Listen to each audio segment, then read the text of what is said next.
Good day. Steven Weber's Twitter feed is disgusting. Guy tweets every 5 seconds, and it's not funny.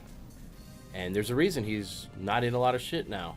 If you're aware, we do a weekly video piece every Friday, and it exists for your purposes, for you to use as you wish, to learn, to prosper, and to contract gingivitis. And so, welcome, fuck. We're here to talk about Pirates of the Caribbean. We're here to talk about The Tree of Life. And we're here to talk about John Waters' new film, Crybaby. We recently had the privilege, the honor, of seeing On Stranger Tides, the fourth Pirates of the Caribbean. We saw it with a lot of people. Some a crowd of wonders, children, olds. People dressed as pirates. People dressed as pirates. Way too many of those. There were more in the theater than on the screen. That's absolutely true on virtually every point. So I think I liked it. I didn't love it by any means. It's not a movie I think worthy of great praise or kind of or any kind of great defense, but it's a good movie. I think it's solidly good. That said, there's something about it that to some people really seems to turn them off to a kind of profound degree, some of them, but I think most audiences will enjoy it. I don't think the thing is anybody who still holds that franchise sacred has not been watching. You could edit all four films together, and it's not like people are going to say, "Oh, that's obviously from Part 4." I mean, it feels like a pirate movie. I mean, it still tries to entertain. It still tries to keep Jack Sparrow, being fun and goofy and all that. It's just, I mean, he's the center of attention, which shines a light into that a little bit too brightly. Takes some of his charms away. But I think I detected some differences just in tone, and I do think the screenwriters have lost their grasp on some of the wit that made the first one a classic and made the second two tolerable at times, even when they got really bad. But I don't know, for them, I actually liked Depp better in the fourth movie than I did in, say, the second, where he was discovering about the curse and the whole Davy Jones thing. To me, he seemed like he had amped it up so far that he was, like, truly clownish. Whereas in the very first part of that movie, he seemed completely dead and removed and, like, pushed away from the audience. In this one, I felt like the character had changed a little bit, like you actually felt that he had gone through some things. Mm-hmm. And he seemed a little toned down, a little more in control of the situation. The guy who played the king was disgusting to watch. Richard Griffiths. Yes, and oh my God, I can't believe I'm forgetting his name, but his consulate that had that one line, but who's in V for Vendetta and Speed Racer, and his name completely escapes me right now, but he plays Royalton. And but he had a delightful. I was wondering why I couldn't find him on IMDb or anything like that with that as casts, because he has one line. It's in the trailer, so enjoy it because it's all you're getting. Yeah, I have to admit I was very happy to not see Keira Knightley and Orlando Bloom. Oh yeah, that was a big plus. They trimmed a lot of the fat in terms of the cast because it was a huge cast. They always felt compelled to have to tell the story of the British captain and the story of the voodoo doll woman and the star-crossed lovers, pirates. Oh yeah, Mackenzie Crook and the dude from Dungeons and Dragons. Yeah, there weren't a lot of painful cameos either, which I was actually really happy about. There were a few allusions here and there. What do you mean, nods, Keith Richards has a little part, but that's... like Barbossa's little meal he had set up on the boat. But there was nothing, there was no winking to the camera, which is there, and I appreciated that. Yeah, and it wasn't nearly as effects fetish like the other ones. There was some great technical work done on the sequels to the first one, but of course, yeah. But it got numbing, with all the stuff that was going on. At least this one feels like, it's a little bit more old-fashioned in that it's a linear quest, and it's not totally preposterous. Like, this is hardly like some Offender. It's not that bad of a movie, and it's not that great either. It's better than your fucking uncle. It's better than the way your uncle treats you. You should talk about that. You should tell someone what he does. Just because he has a ColecoVision doesn't mean he's allowed to touch you there. We are not enemies of 3D here at Chud.com. We enjoy it. We see some of the purpose in it. And we don't instinctively have that knee-jerk reaction of hate that some people do. And I find that hate often misguided and silly and stupid. So fuck you. But what I was going to say is I did recently have an experience that made me understand why some people don't like 3D.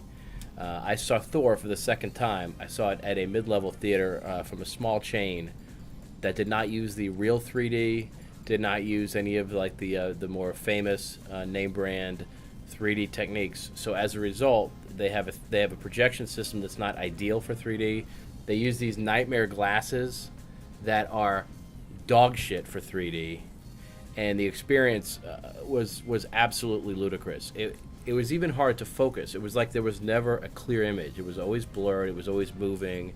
And when we took the glasses off, we found ourselves more into it.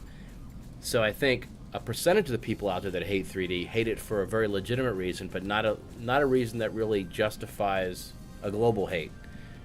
Basically, the bottom line is if your theater doesn't have the right tools, then 3D is one of the worst things ever. So I have to say, if you go to the LaFont Theater in Sandy Springs, Atlanta, don't see a 3D movie, because it will take you to task and give you the latenya.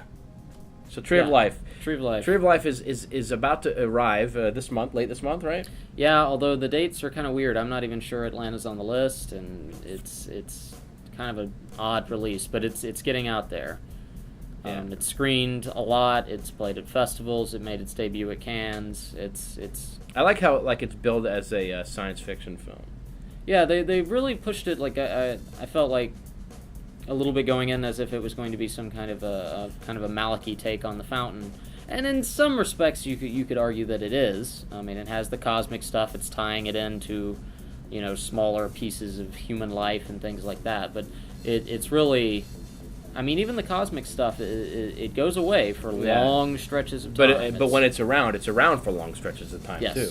Absolutely. Everything is. It's definitely more 2001 than it is Fountain in terms of the ponderous kind of stuff that's going on. But I think also there's no conquistadors. Nope. Which makes it nothing like the Fountain. There's no twirly mustaches at all. Nope. There's Burnhead. There is a little boy with a shit burnt head, Yep. and he did not clean himself up after the tragedy. It was much more of a kind of like a Cremaster type movie, or maybe even one of the Koyaanisqatsi type movies, one of those. Except without the silly music all the time. Well, I thought some of it was kind of the swelling of it. I mean, he repurposed a lot of opera. Right. Yeah. Of course. He used the Lucky Nightsticks. It was just like a nice eclectic blend. No, there was nothing ever as nothing Philip Glassian or whatever. No. But there were, like, the way it would build to crescendos around very specific pieces of imagery actually reminded me of that. This is important! Exactly. But then it sinks into what little narrative there is in terms of this is a boy growing up, his relationship with the father, and etc. It sinks into that for a while, but it's never like a straightforward narrative. Even at its like talkiest and most like human-centric stuff, it's always like little fleeting, like you basically are witnessing moments that are not, they're connected, but they're not.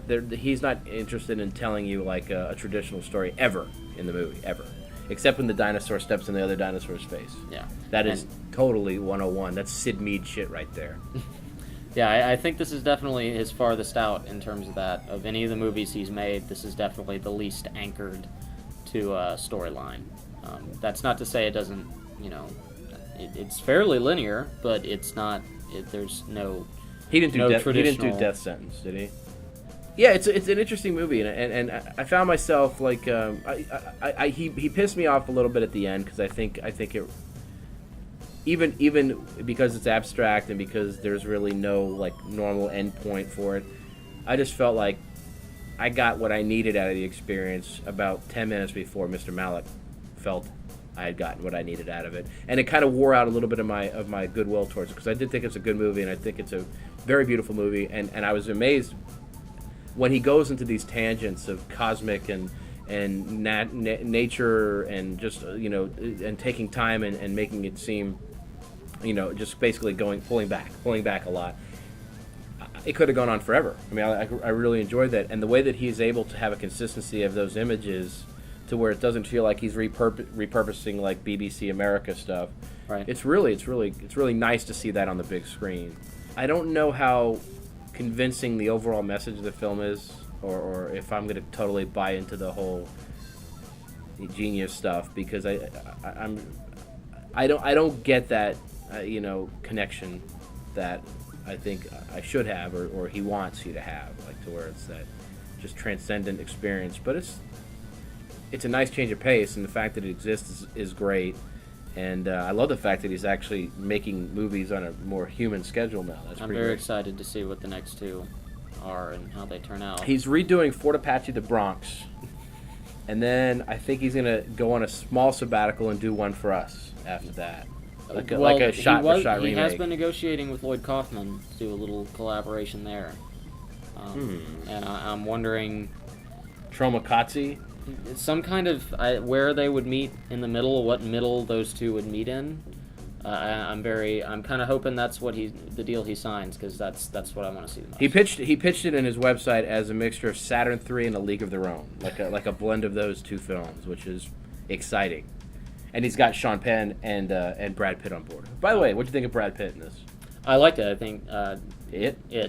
He's not a man. I liked him. I thought he just brings such grace and poise, and he every molecule of him is invested in these roles. And these days, I think he is one of our finest actors. And I think people are making too much of comparing him in this right now to Depp in Pirates right now. But it's hard to deny that he has consistently made really interesting choices and working with great filmmakers. There's nothing he can't do, I don't think. No, he probably couldn't play Medea.